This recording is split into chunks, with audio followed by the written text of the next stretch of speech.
Haroldo Dutra Dias, mineiro de Jequitinhonha, é juiz de direito, humanista, escritor e palestrante internacional.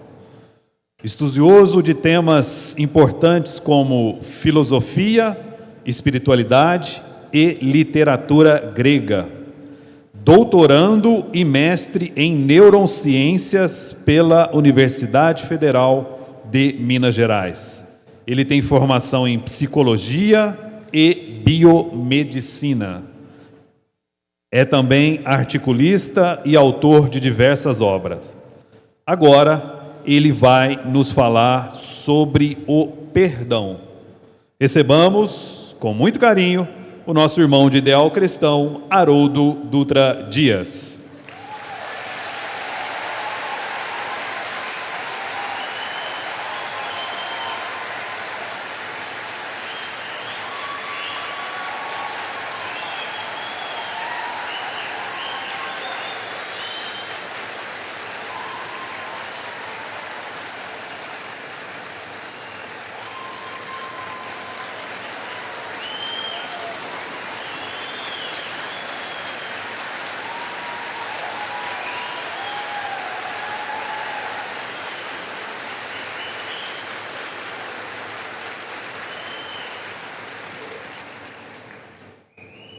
Caras irmãs, caros irmãos, que saudade de Franca, que saudade desse calor do interior de São Paulo,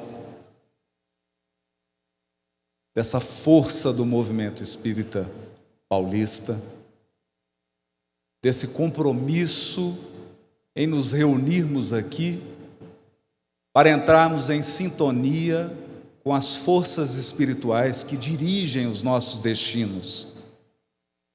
A nossa reflexão da noite não é uma reflexão que toca nos interesses humanos. Nós todos estamos aqui para refletir o nosso mais alto destino espiritual.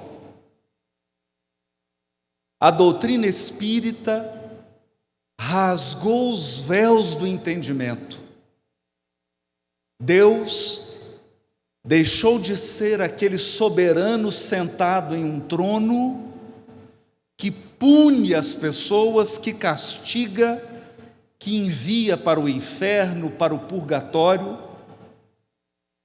e se tornou diante dos nossos olhos numa força misteriosa que é a inteligência suprema, que é amor infinito sustentando a criação inteira.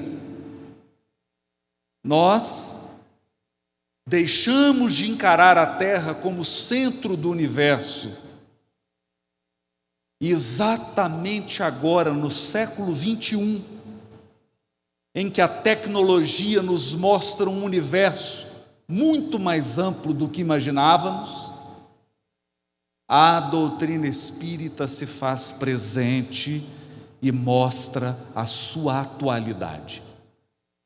Deus é o Pai soberanamente justo e bom, que poderia ter nos criado todos perfeitos. Estava no poder do Criador, no seu poder absoluto, criar seres perfeitos e mundos celestes. No entanto, quis a sabedoria divina que a perfeição espiritual fosse conquistada por cada um de nós. Que a iluminação espiritual fosse fruto de um trabalho de séculos. Não quis o Criador nos impor nada. E por esta razão, dotou cada um de nós do livre arbítrio.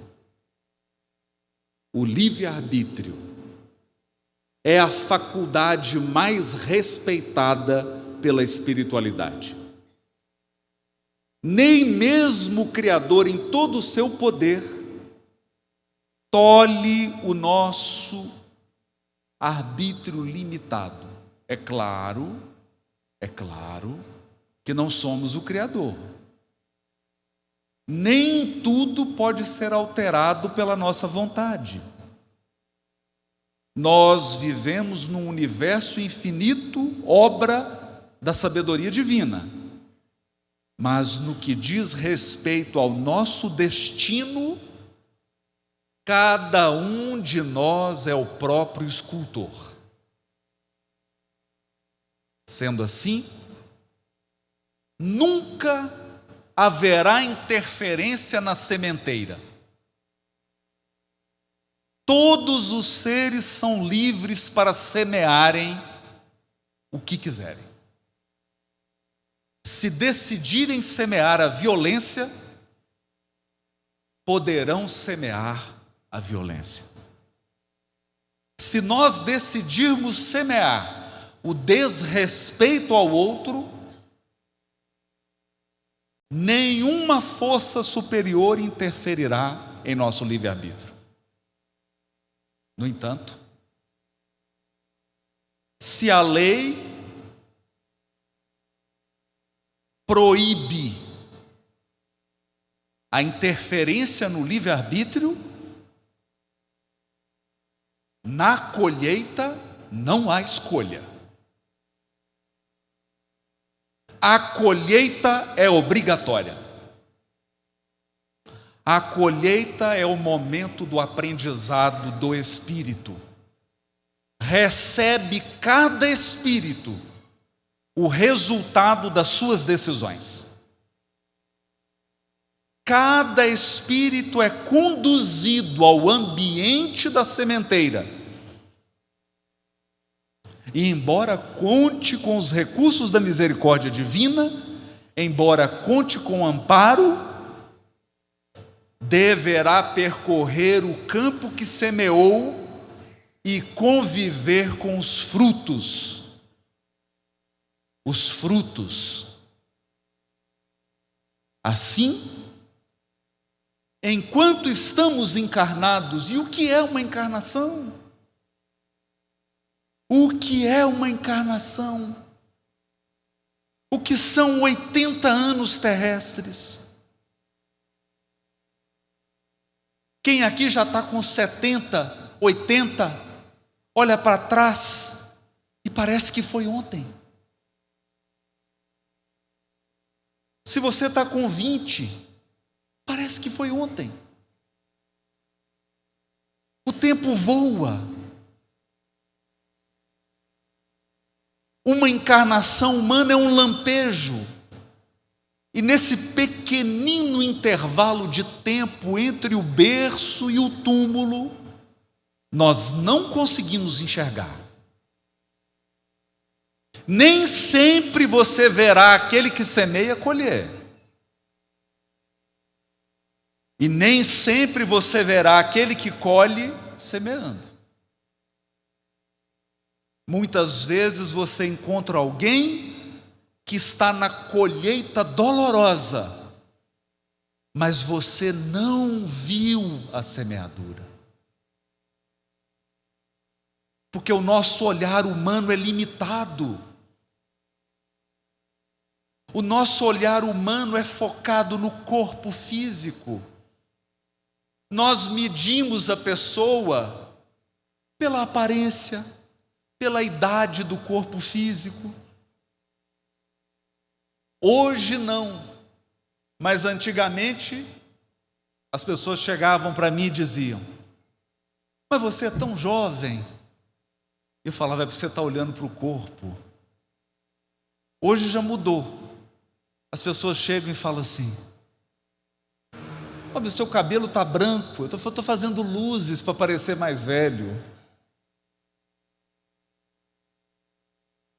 Nós acreditamos que estamos enxergando a pessoa, que estamos enxergando o espírito, pelo simples fato de olhar para o corpo dela. Então você olha para a criança e não enxerga o espírito milenar, que está ali muitas vezes num profundo resgate. Você enxerga alguém semeando o ódio, a violência, a maldade, e talvez você não vá presenciar o momento doloroso da colheita. Diz-nos Humberto de Campos que Deus usa o tempo, não a violência. O tempo. E o tempo traz de volta. O tempo nos devolve tudo se originou de nós. Todos os sentimentos que nós emanamos, nós vamos conviver com eles. Todos os pensamentos que emitimos, voltará ao nosso ambiente. Todas as nossas ações regressarão. Hoje nós somos o agente, amanhã seremos o recipiente. Pensando nessa amplitude, é muito fácil confundir justiça humana com justiça divina. O tema da noite é perdão. E não há como refletir de forma profunda sobre o perdão sem pensar na justiça divina. O problema é que nós confundimos a justiça divina com a frágil justiça dos homens. Vamos começar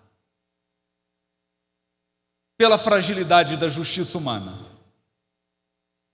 Eu me recordo a primeira vez que presidi um júri,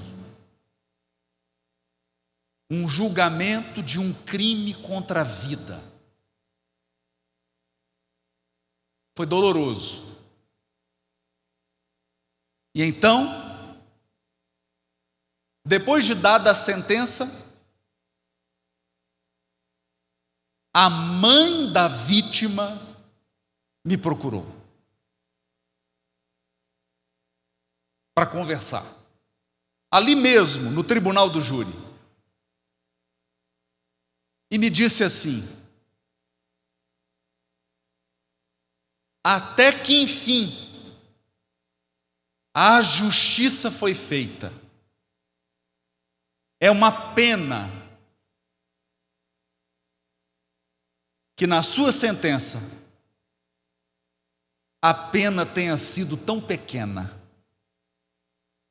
Era a pena máxima.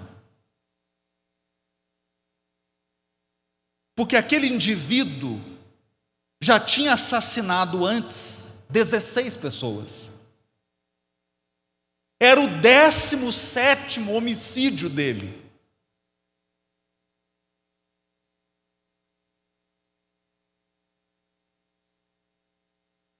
Eu olhei nos olhos dela e disse assim: eu entendo o teu coração de mãe.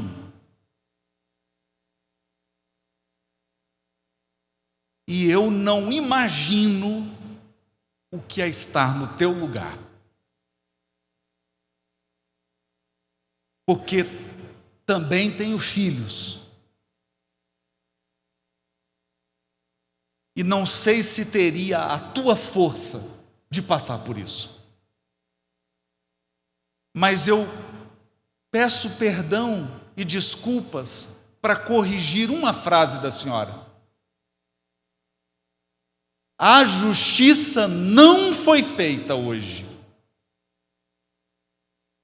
E ela se espantou. A justiça não foi feita.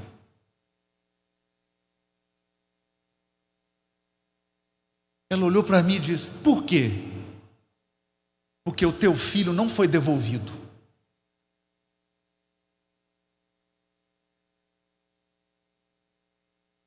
A justiça humana não tem o poder de devolver teu filho assassinado. Eu gostaria. Eu daria tudo para entrar agora na minha sala e trazer teu filho de volta. Mas eu não tenho esse poder. Nenhum juiz humano tem esse poder. Nenhum tribunal humano tem o poder de reparar integralmente o mal. Então veja, com todo respeito à justiça humana, a única coisa que nós podemos fazer é isolar o homicida. Isolar o homicida, para que outras mães não sofram como você.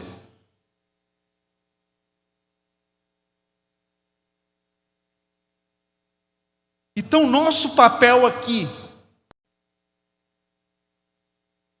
é o mesmo dos profissionais da saúde quando recebem alguém com uma infecção mortal e contagiosa.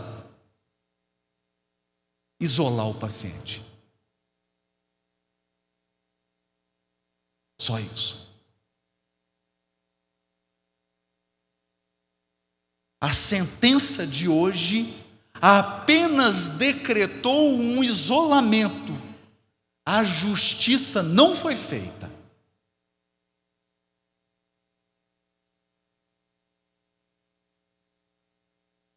No caso da justiça divina,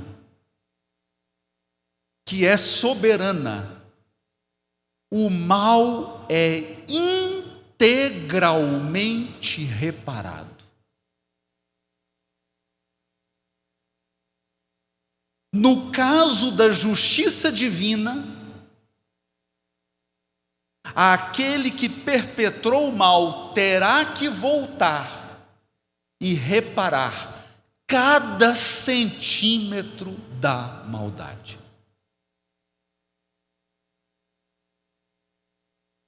É por isso que a justiça divina não se precipita. É por isso que a justiça divina demanda tempo.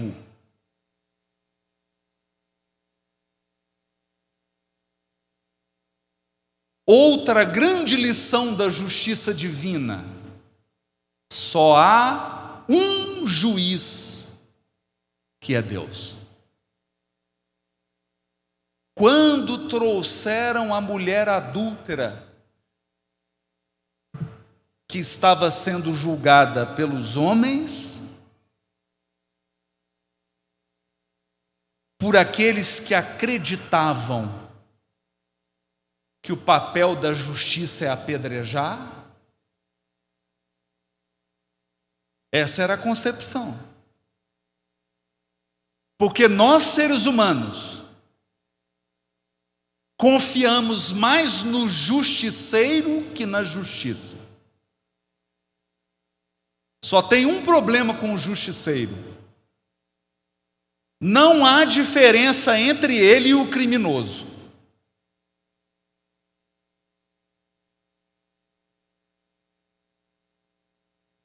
Eu lembro que quando tomei posse, uma desembargadora que tinha mais de 30 anos na área criminal, deu uma aula para a nossa turma e nos disse essa frase dura: cuidado, cuidado. Cuidado que para no exercício da justiça você não se torne um criminoso. Porque precisa haver uma diferença entre você e o criminoso.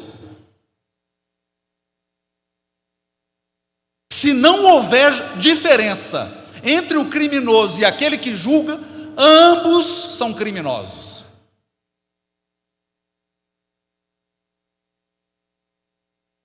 E aquilo me assustou. Porque até então,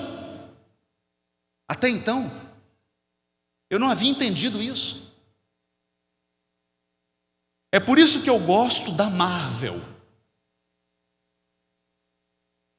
Porque o filme não se chama Os Justiceiros, se chama Os Vingadores. O título está perfeito. Eles são vingadores. Eles não fazem justiça. Eles fazem vingança. Não existe diferença entre quem vinga e quem comete o crime.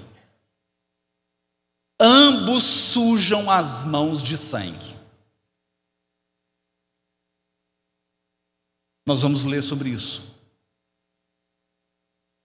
Nós vamos ler sobre isso daqui a pouquinho, um trechinho do livro No Mundo Maior. E quem diz isso não sou eu, é Cipriana, que vai acolher Pedro e Camilo. Pedro, um filho adotivo que assassinou o próprio pai para ficar com dinheiro. E o pai se torna no mundo espiritual, num perverso vingador, que estava prestes a conseguir a desencarnação do filho adotivo. E ela vai dizer isso para ele. Qual a diferença entre vocês dois? Qual a diferença? Qual a diferença? Então, todos aqueles que trouxeram a mulher adúltera eram vingadores. Vingadores que iriam cometer homicídio.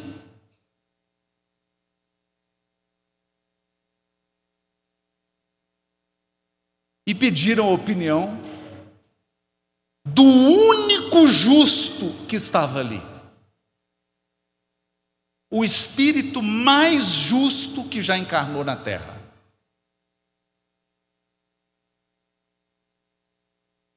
E ele disse assim: aquele que estiver sem pecado, atire a primeira pedra.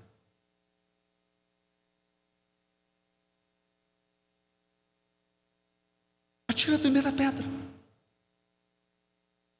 Mais tarde, nós ouviríamos da boca de Nelson Mandela: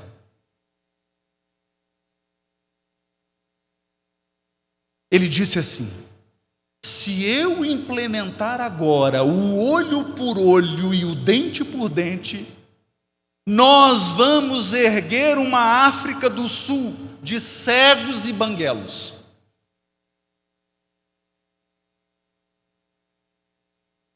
Uma nação de cegos e banguelos. Então ele chama o bispo anglicano Desmond Tutu. Assistam esse vídeo no YouTube. Desmond Tutu. Desmond Tutu vai ser o ministro da verdade e da reconciliação. O que ele diz? Eu só vou pedir uma coisa: que o criminoso sente na frente da mãe, do pai da vítima, do parente da vítima e confesse tudo o que ele fez.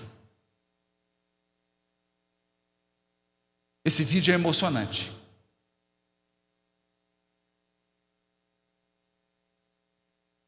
Cura. Foi a cura para a África do Sul. Então Jesus, ao dizer isso,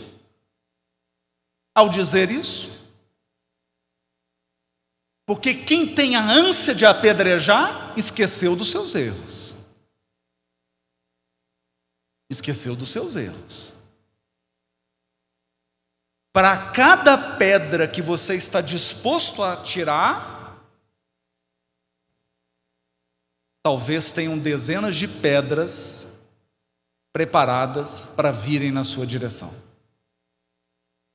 Certa vez, Francisco Cândido Xavier, impressionado, isso me impressiona até hoje.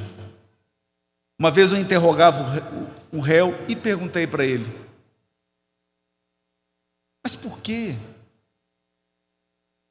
Por que tanta matança? Ele falou: ah, doutor, eu gosto de matar. Eu gosto de matar.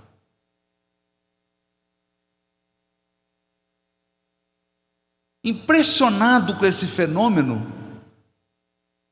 o Chico perguntou para Emmanuel: Emmanuel, o que é um criminoso? E o Emmanuel respondeu para ele: é qualquer um de nós que foi descoberto, Chico. Qualquer um de nós que foi descoberto. Imagine duas cenas. Você acaba de desencarnar e é levado a uma conferência como essa, 2.300 pessoas, lá estão todos os seus ancestrais, todas as pessoas amigas, conhecidos, benfeitores espirituais, para te receber. Você entra no palco, baixa uma tela e todas as suas conversas no WhatsApp começam a aparecer na tela.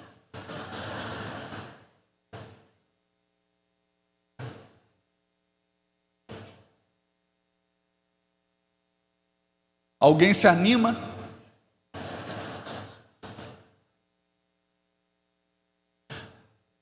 Então eu vou colocar mais pimenta.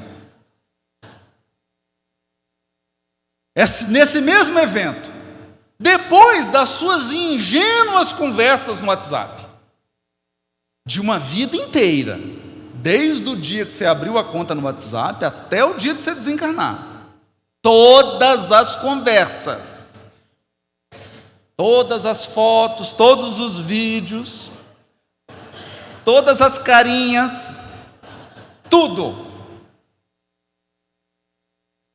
Depois dessa preparação, começa a passar seus erros das encarnações passadas, das últimas 20.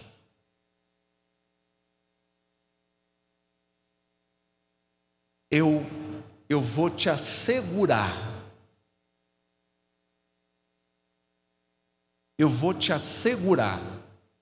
que você não vai ter vontade nenhuma de jogar pedra em ninguém. Foi o que aconteceu. Todas aquelas pessoas com pedra nas mãos se foram. E a mulher adúltera ficou diante de Jesus,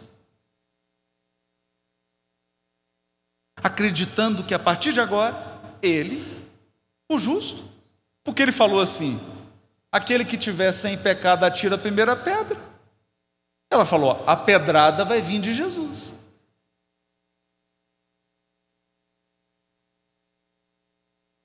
E vai ser de perto.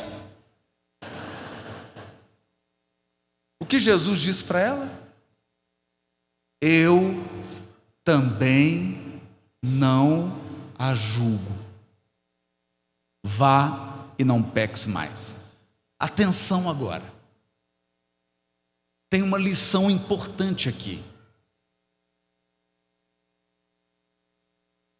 Tem uma lição importante.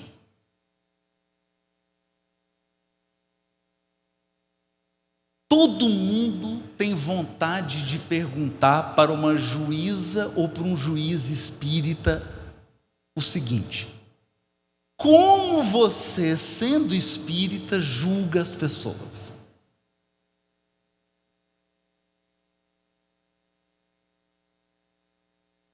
Resposta: nós não julgamos pessoas, nós julgamos processos.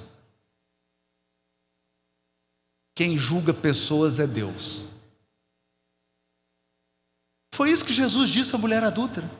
Ele disse assim: minha filha, eu vou julgar o caso. Não foi legal. Não foi legal. Eu não posso aplaudir. Eu não posso apoiar isso. Essa é uma conduta que você terá que rever. Essa é uma conduta que você vai ter que refletir sobre ela. Vá, muda, renova, transforma, corrige, progride, melhora. Do jeito que está, não dá para ficar. Compreenderam? Ele julgou o caso, não ela. Porque só há um juiz no universo que julga seres: Deus. Mas há bilhões de criaturas tentando usurpar a função divina.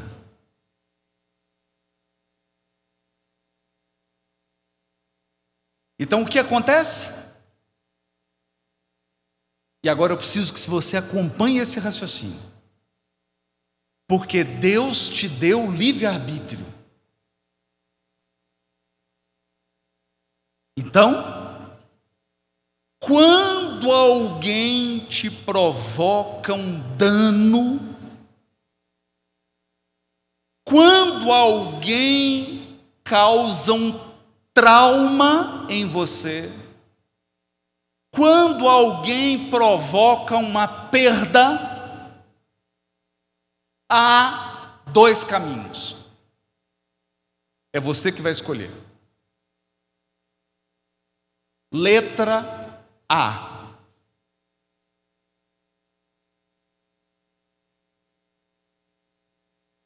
Você vira para Deus e fala assim: sai, deixa comigo.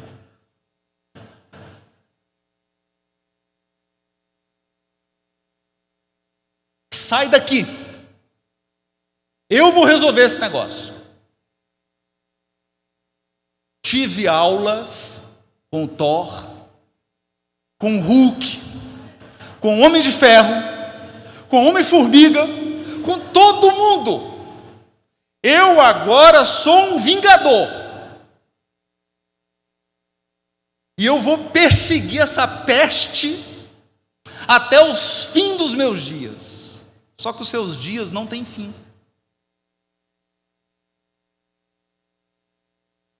Você assumiu o processo. Você assumiu. Você falou: agora eu vou resolver esse negócio, do meu jeito. Do seu jeito. Sabe o que acontece? Tem 10 encarnações que você está com a mesma pessoa.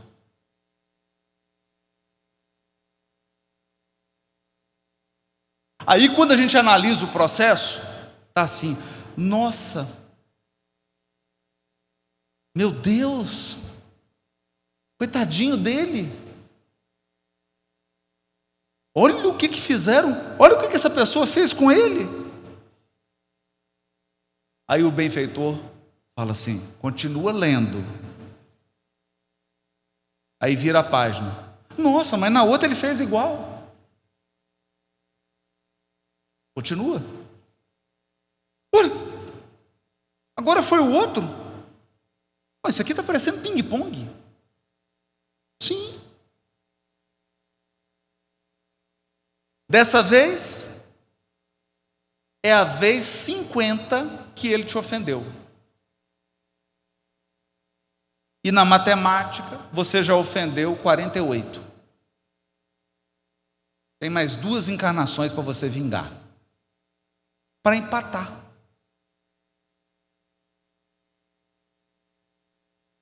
Para empatar.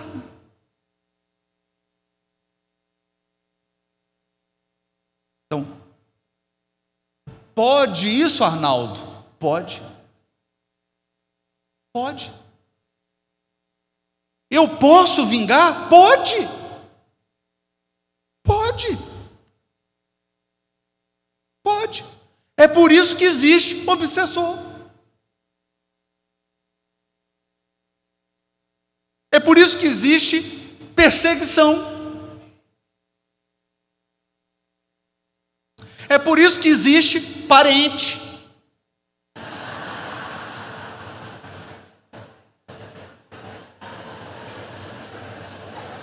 Pode. Você chega no mundo espiritual e fala assim: escuta, você não quer agora ter uma experiência diferente? Encarnar num país diferente. Ali, perto do rio Amazonas. Uma cidade bacana, Franca, ficou em 5º lugar das melhores cidades do Brasil. Você não quer ir para Franca, encarnar lá? Fulano, vai.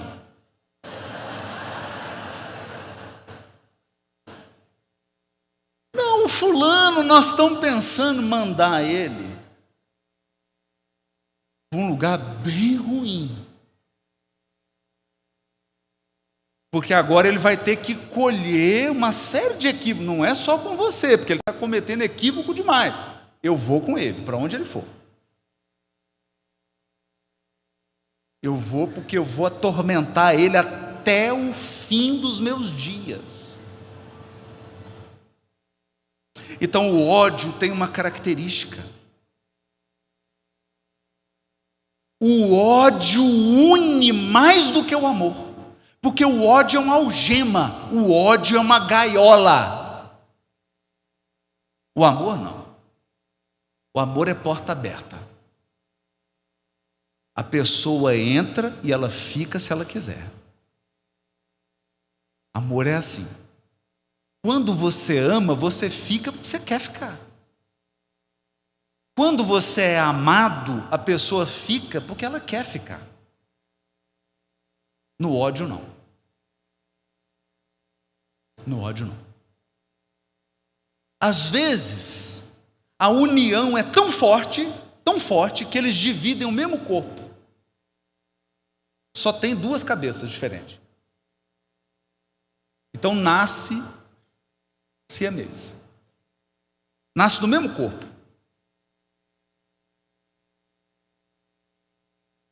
Não é? Ou casa. Casa. Aí vai ter que dormir todo dia junto, almoçar junto, tomar café junto. Aí você pergunta a pessoa: qual que é o seu propósito de vida? Perturbar ele, perturbar ela. E qual é o seu propósito de vida? Fazer o mesmo. Uma cor preferida, cinza. Um hobby, fazê-lo ficar chateado. É o propósito da pessoa. E é curioso porque é o seguinte: se um desencarna, uma semana depois o outro desencarna. Porque na hora que tem ali, porque é até que a morte os separe, vocês lembram disso? Então a morte separa, a pessoa fala: meu Deus, está um vazio nessa casa. Não tem mais nenhuma discussão, não tem mais nenhuma implicância, não tem ninguém para eu perturbar. Eu preciso ir embora, eu preciso desencarnar também. E junta. O ódio conecta. É uma opção? É uma opção. Haroldo, eu quero seguir esse caminho. Não, você já está seguindo esse caminho. Você já está nesse caminho. Você já está nesse caminho há séculos. Sabe por quê? Porque antes de Jesus era chique vingar. É sinal de força. Você é uma pessoa forte? Sou uma pessoa de personalidade forte. Por isso que eu vingo. Eu sou um vingador. Então, é status. Era bonito. Aumentava a autoestima da pessoa. Só que tem um problema. Você não foi construído para odiar.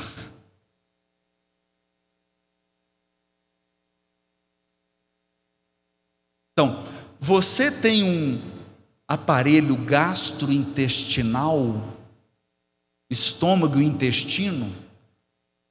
Esse aparelho não foi construído para odiar.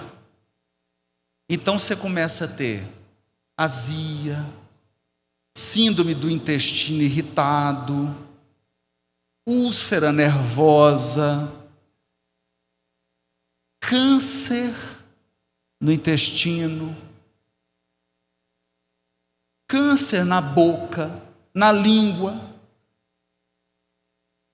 Porque essa estrutura delicada não foi feita para odiar. O coração, ou melhor, o sistema cardiovascular é extremamente sensível. Através de impulsos elétricos, todas as células do coração, todas atuam como uma dança sincronizada, para que ele possa bater. Esse aparelho delicado não foi feito para odiar.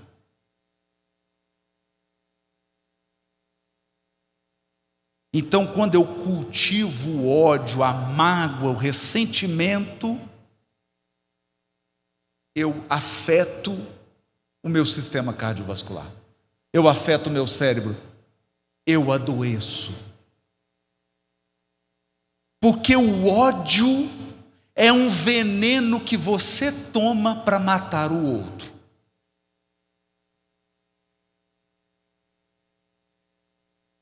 A mágoa é um veneno de jiboia, de cascavel, de cobra coral, que você prepara. Sabe quando você prepara aquele veneno? Prepara com tempo, com paciência, né? Porque a vingança é um prato que se come frio, não é isso? Então você prepara aquele veneno meticulosamente e fala assim: agora eu mato esse abençoado. E aí você toma o veneno. E aí o ressentimento vai corroendo o seu corpo. A mágoa vai aniquilando suas potencialidades. Aquele veneno vai fazendo efeito. E o outro? O outro está feliz da vida semeando o mal. Sabe por quê, gente? Na sementeira todo mundo está rindo. A gente só chora na colheita.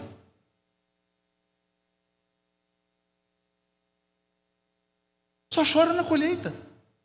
Gente, ninguém que está semeando coisas horrorosas está triste. Vocês já perceberam isso?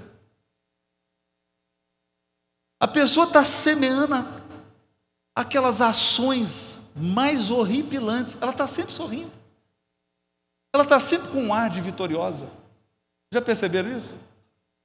Agora, quando chega a hora da colheita, é um tal de procurar médium de cura, passe, água fluidificada, tratamento espiritual, livramento. Porque a gente chora na colheita. A gente chora na colheita. Não é na sementeira. Esse é o primeiro caminho. Mas existe um segundo caminho. O segundo caminho é um caminho mais inteligente, mas ele é um caminho que vai exigir de você muito autocontrole. A pessoa provocou uma grande perda na sua vida, a pessoa te causou um trauma, a pessoa te causou um dano terrível, você pega o processo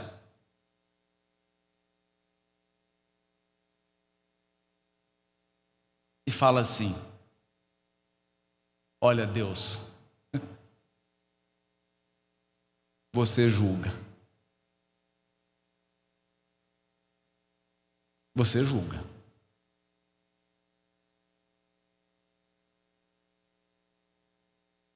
Eu não serei juiz em causa própria.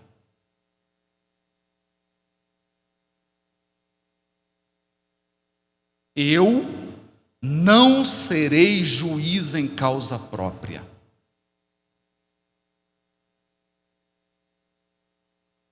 Agora veja o desafio dessa postura. Perdão é esquecer? Não. Perdão não é esquecer, porque a memória é o que lhe confere experiência. Perdão não é esquecer. Esquecimento total, gente, tem nome, chama Alzheimer. Perdão é lembrar sem sofrer. E isso demanda tempo. Perdoar é lembrar sem sofrer. É claro que isso depende do dano causado.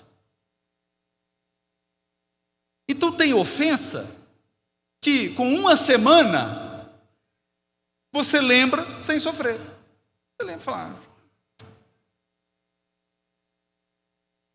bobagem isso que essa pessoa fez. Agora, tem dano que talvez você precise de 20 anos para lembrar sem sofrer. Por isso que o perdão é uma jornada.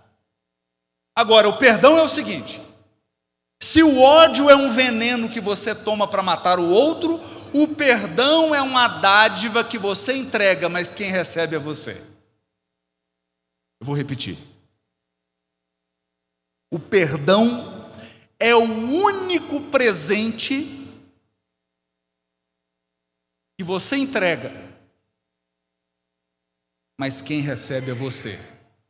Entenda, o seu perdão não tem o poder de isentar a pessoa da lei divina.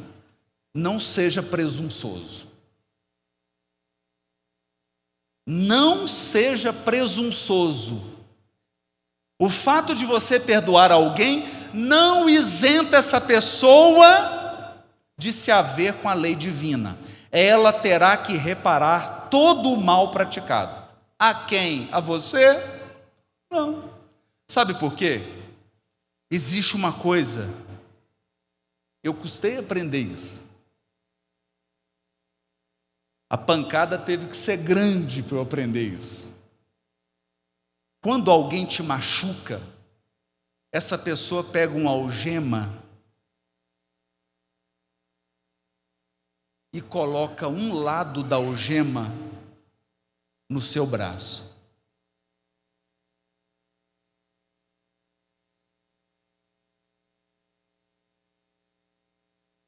Então, você está num relacionamento afetivo, 20 anos, a pessoa te traiu. Ela pegou a algema, dois lados da algema, pegou um lado e tum, no seu braço, e fechou. Fechou a algema. Um lado. O que você vai fazer com o outro? Se você for um vingador, você vai pegar o outro lado da algema e vai prender no braço da pessoa. Agora vocês estão algemados. Até que o ódio os separe. Ou seja, nunca.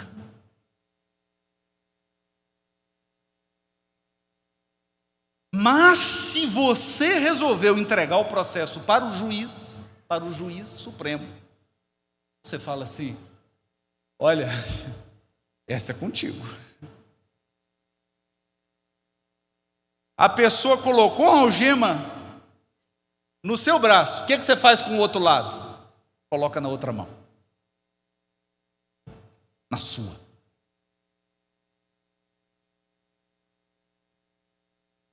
Na sua.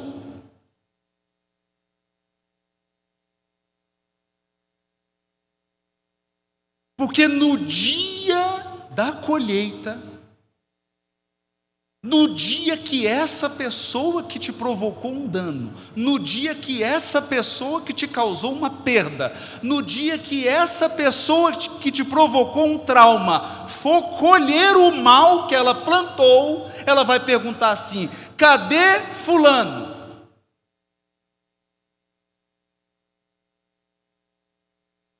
Deixa eu encarnar com fulano, pelo amor de Deus, que eu quero reparar o mal que eu fiz a ele.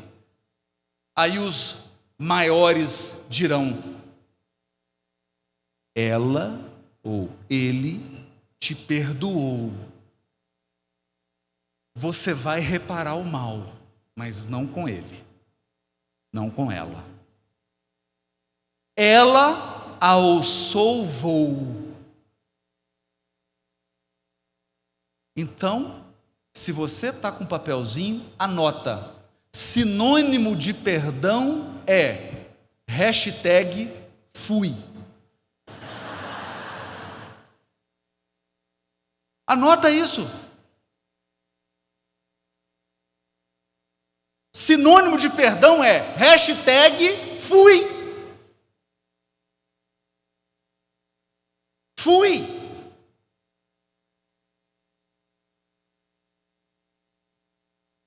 Eu fui embora. Eu segui meu caminho. Eu segui minha evolução. Vai ser fácil? Não. Vai ser fácil lembrar sem sentir dor? Não.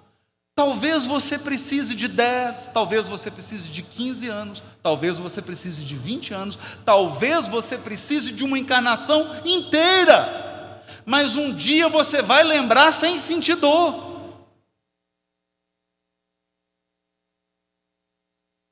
Nesse dia você perdoou. Porque perdoar é ressignificar. Por isso que Emmanuel diz assim: perdão é o esquecimento de todo o mal. Não é o esquecimento do fato que aconteceu. O perdão não é o esquecimento da pessoa que te agrediu. O perdão é o esquecimento do mal.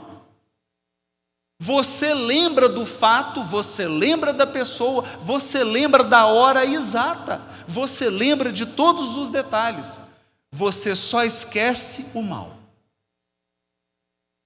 Porque agora você lembra ressignificando. Você dá um outro significado.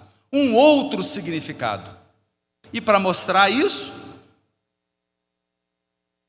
eu volto, já concluindo, caminhando para o encerramento, para a lição que está no livro No Mundo Maior, ditado pelo Espírito André Luiz, psicografia de Francisco Cândido Xavier.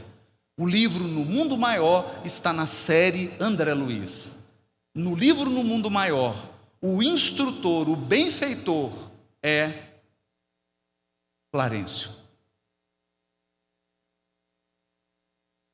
Junto com Calderaro. Aqui no caso é Calderaro quem está falando. Calderaro, no capítulo anterior, conseguiu, conversando, porque a palavra é poderosa, a palavra cura. Lembre disso. O silêncio é um oceano, a palavra é um rio. Quando você falar, tenha consciência, você pode estar destruindo ou construindo. Se você quiser, suas palavras podem curar.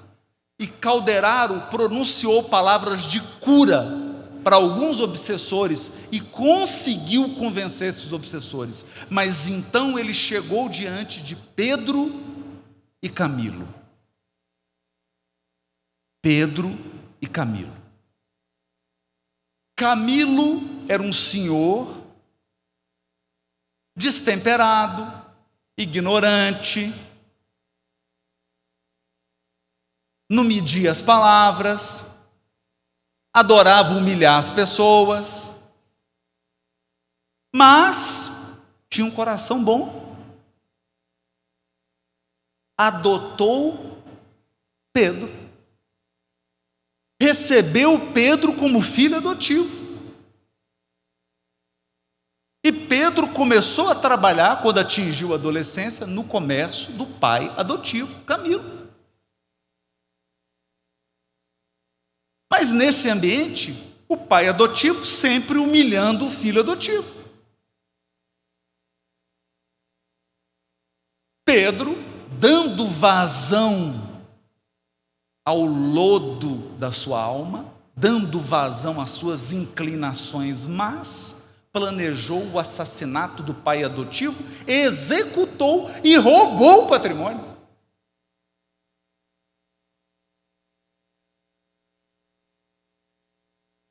E roubou. O problema é o seguinte: qual que é o problema do assassinato? É que você só mata o corpo.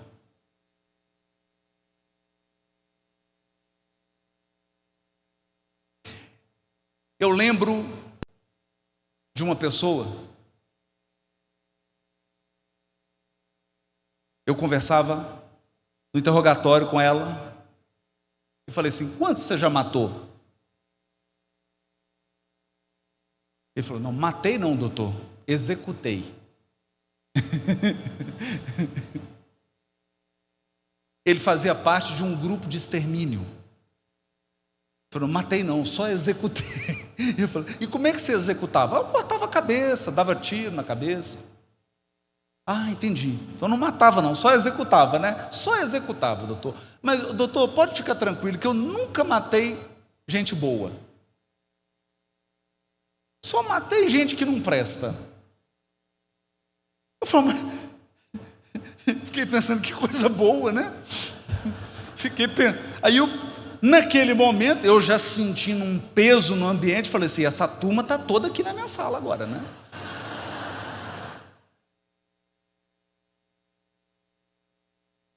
Porque eu já não estava conseguindo ficar nem em pé. Eu comecei a bocejar, mas, gente, o negócio era tão pesado, que parece que eu estava naquele submarino visitando o Titanic.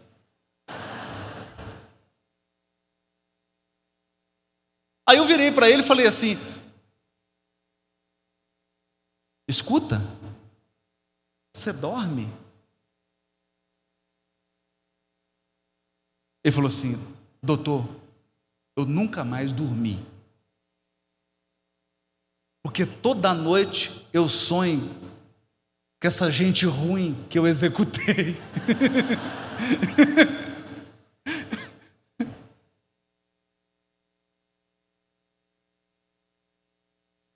Eu perguntei para ele: você acredita em vida após a morte? Ele falou: não. Eu falei assim: mas você tem boas razões para acreditar. Você tem boas razões para acreditar. Porque estava todo mundo lá. Estava todo mundo permanentemente ao lado dele, ele não dormia mais. Foi o caso do Pedro. Ele assassinou o pai adotivo e o Camilo ficou 20 anos obsidiando ele. 20 anos obsidiando. Qual que era o objetivo do Camilo? Desencarnar o Pedro para dar uma surra nele no plano espiritual.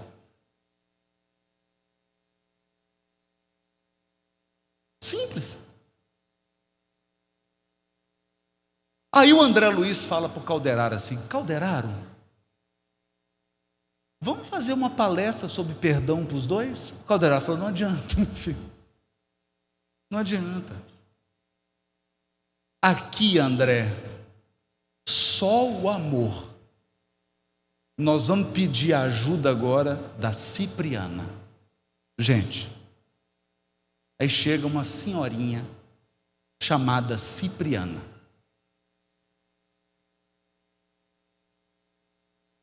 Está lá o Pedro quase desencarnando e o Camilo obsessor do lado esperando, igual um tigre. Já viram um tigre mordendo assim o antílope? Aí a presa está quase morrendo. Estava lá o Camilo. Aí chega a Cipriana, olha aquela cena. Eu te pergunto, depois de 20 anos, existe alguma diferença entre o Pedro e o Camilo?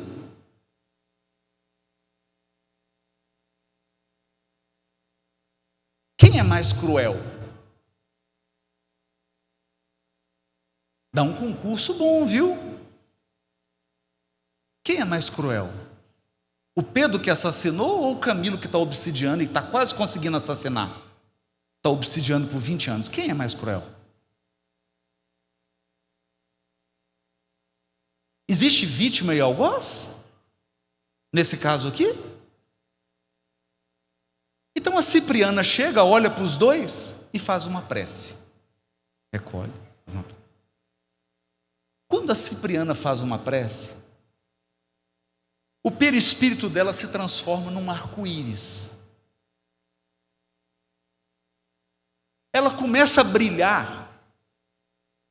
E quando ela dá esse brilho, os dois enxergam ela. O Pedro acha que está sendo visitado por Nossa Senhora. Mãe Santíssima! Ele está desdobrado, ajoelha.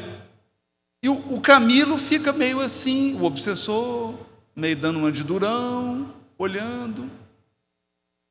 Mas eu vou ler para vocês 2 trechinhos. 2 trechinhos.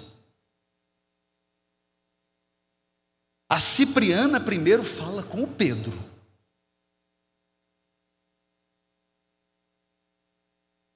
Depois ela vai falar com o Camilo, que é o obsessor.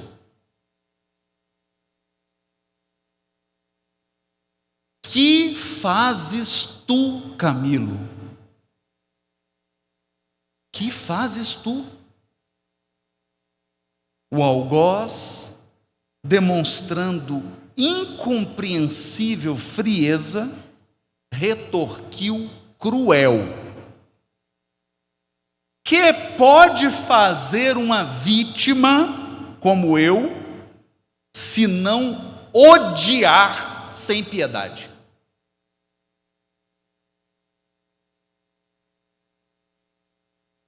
Perceberam? O que eu posso fazer?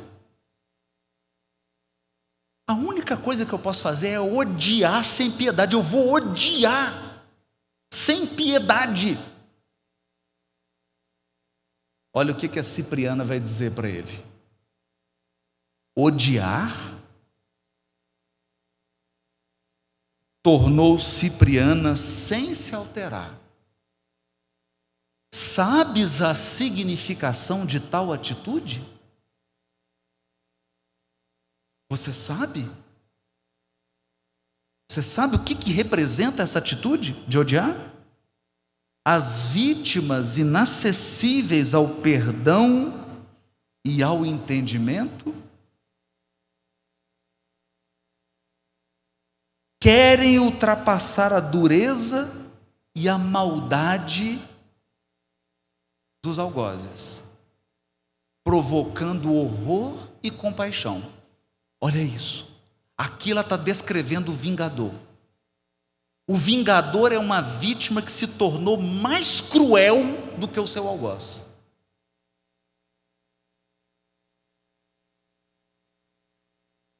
Querem?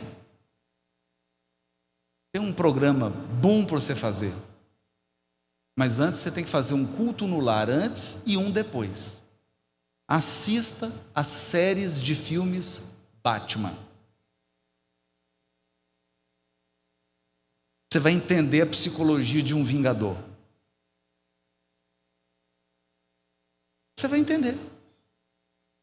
Não é? Quem disse isso para o Batman? O Coringa. Vocês viram esse filme? O Coringa chega para o Batman e fala assim: qual que é a diferença que tem entre você e eu? Qual que é a diferença entre nós dois? Eu, pelo menos, me divirto. Qual que é a diferença? Então, é o que a Cipriana está dizendo. Você está ultrapassando a dureza e a maldade, provocando horror e compaixão. Quantos se valem desse título? Que título? O título de vítima. Quantos se valem desse título para pôr de manifesto as monstruosidades que lhe povoam o ser? Quantos se aproveitam da hora de reflexão de um amigo ignorante ou infeliz para encetar séculos de perseguição no inferno da ira? Gente, sabe qual que é o problema do olho por olho, dente por dente? Nunca fica no dente e num olho só. Nunca fica. O problema da vingança é que quem se vinga sempre exagera. Sempre. Você perdeu um dente, você vai lá e arranca a arcada dentária inteira. Você perdeu o dente, você vai lá e arranca 2. Aí é o seguinte: na contabilidade divina não ficou 0 a 0. Simplesmente mudou de posição. Perceberam? Então, olha que jogo maravilhoso. Você entrou, perdeu um dente. Saiu devendo um dente.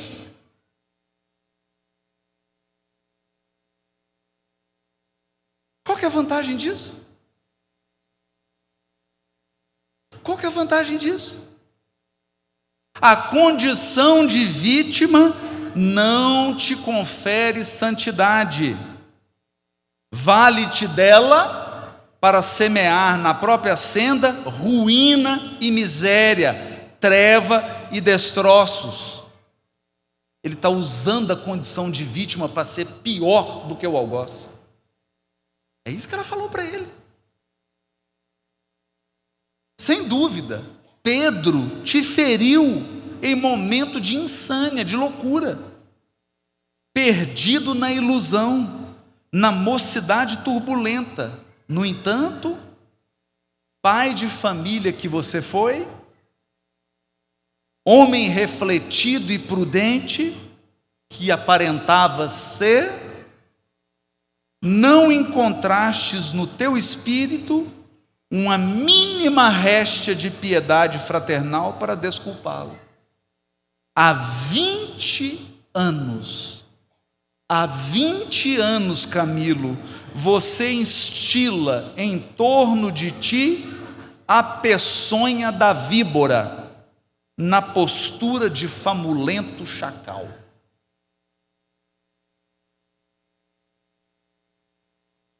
Viu a dor disso? Então, ele foi vítima. Agora não mais. Agora ele é uma víbora, ele é um chacal, um lobo. Podendo conquistar a láurea dos vencedores com o Cristo, preferistes o punhal da vingança.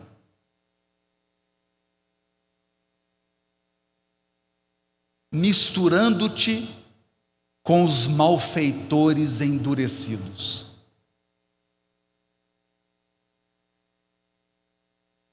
Então você saiu da posição da vítima e se transformou agora num malfeitor. É triste isso. Onde esbarrarás, meu filho, com teus sentimentos desprezíveis? Em que muralha de angústia serás algemado pela justiça de Deus? Olha o que ela perguntou para ele: em que muralha você será algemado pela justiça de Deus? Por que pela justiça de Deus? Porque ele passou do limite. No ato de vingar, ele extrapolou. Ele se tornou juiz em própria causa. Ele não só fez justiça pelas próprias mãos, agora ele se tornou um criminoso. Esse é o ponto. Esse é o ponto, meus irmãos. Quem odeia perde a medida. Quem odeia extrapola, passa da conta, porque a vingança cega, a vingança enlouquece. Então eu te pergunto, quem que é o forte? Quem que é o forte? Quem se vinga? Então eu vou contar uma história para vocês.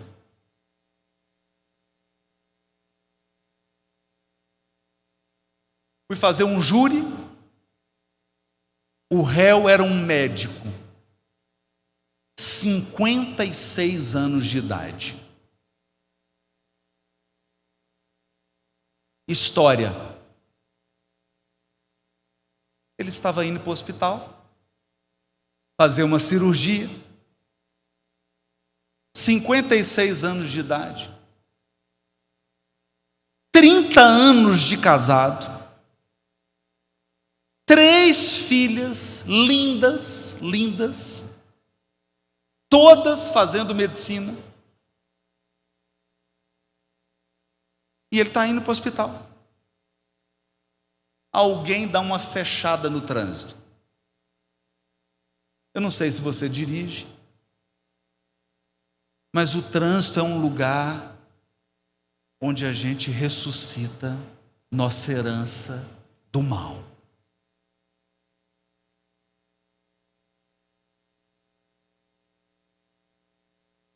Dirigir, aqui em Franca eu acho que não.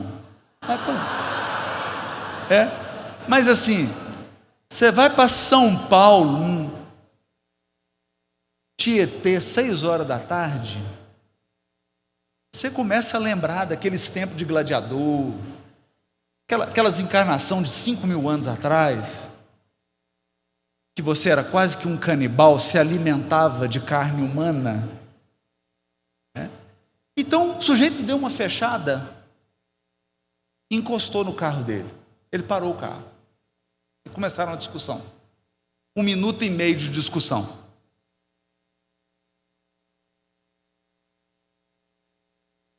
O jovem faz que vai avançar. Era um jovem. O jovem faz que ia avançar nele. Ele volta no carro, pega um revólver, dá 3 tiros no peito do rapaz.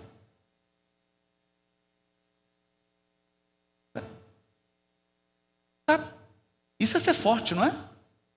Que lindo, né? Não é ser forte? Isso é ser forte. Não leve desaforo para casa. Seja forte. Se alguém te der uma fechada, dê 3 tiros. Que coisa proporcional, não é? Que equilíbrio, não é? Está equilibrado, não está? Não está equilibrado? Uma fechada, um chegamento, 3 tiros no peito, está justo.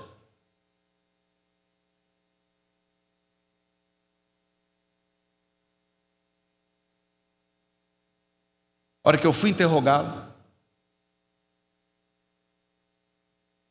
ele começa a chorar e diz assim: doutor, eu acabei com a minha vida. Eu acabei com a minha vida. Acabei com a minha vida. Mas o que mais me dói é que eu acabei com a vida das minhas 3 filhas e eu acabei com a vida da minha mulher. Então, doutor, eu matei 5 pessoas.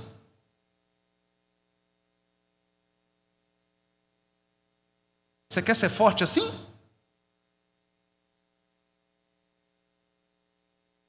Isso é que é força? Isso é coragem? É isso que é coragem? Não.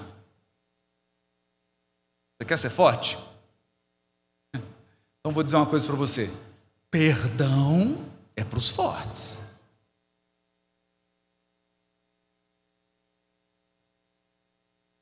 Perdão é para os gigantes da força.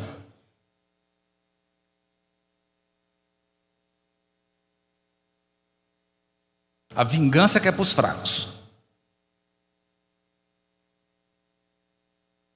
E aí,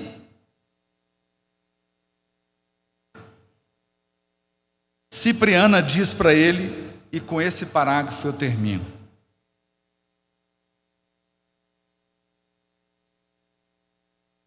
Quem de nós, meu amigo, poderá apreender toda a significação do sofrimento?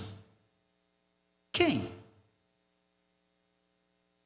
Você acha que você vai entender? O que as pessoas mais me perguntam é: por quê? Eu não sei. Por que Deus permitiu que alguém te causasse um dano, te fizesse um mal, te provocasse um trauma, uma perda? Por quê? Não sei.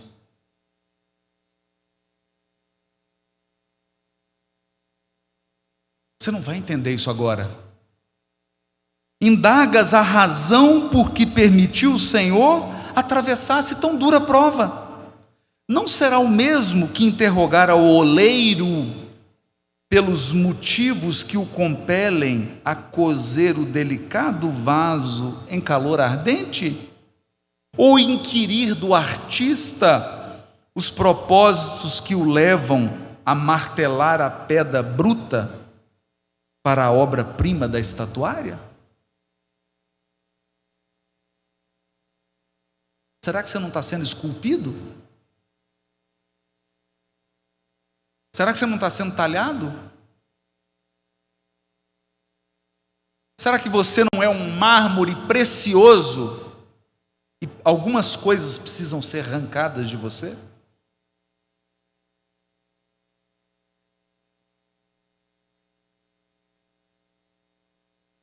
Você já viu a mamãe pássaro? Mamãe pássaro? Porque mamãe humana é assim, mamãe humana dá mamar, né? Cuida, leva comidinha, né? Aí já está assim, quando a criança está assim, um pouquinho maior, né? 25 anos, aí leva a comidinha, né? A roupa, pega a roupa suja, não é? Como é que a mamãe pássaro faz? Passou 2 semanas, ela leva o bebezinho com uma montanha bem alta e faz assim, ó: espero que você saiba voar.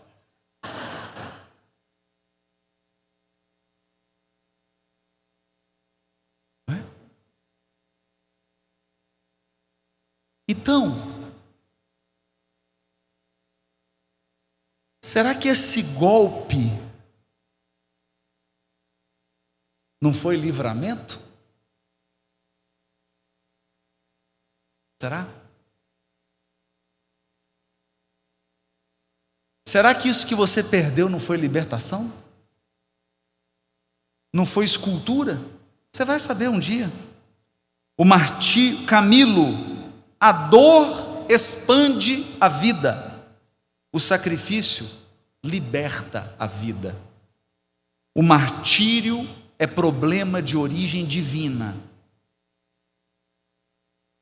Tentando resolvê-lo, pode o espírito elevar-se ao píncaro resplandecente ou precipitar-se em abismo tenebroso, porque muitos retiram do sofrimento o óleo da paciência, com que acendem a luz para vencer as próprias trevas, ao passo que outros extraem do sofrimento pedras e espinhos de revolta, com que se despencam na sombra dos despenhadeiros. Deixa eu te dizer uma coisa: sofrer não te torna melhor. Cuidado. Sofrimento é encruzilhada. Sofrimento é encruzilhada. Quando você sofre, quando alguém te provoca um mal, você tem 2 caminhos: perdão e revolta. se você escolher esse caminho da revolta,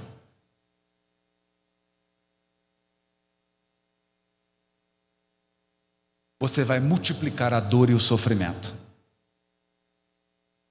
Então eu termino pedindo para mim, pedindo para você, pedindo para todos nós, que nós tenhamos a coragem, que nós tenhamos a grandeza e a humildade de seguidores do Cristo, de transformar a dor em luz através do perdão. Do contrário, você pegou o outro lado da algema e colocou na pessoa que te feriu. Será uma longa jornada de ódio e vingança. Eu não desejo isso para ninguém. Muito obrigado, boa noite a todos.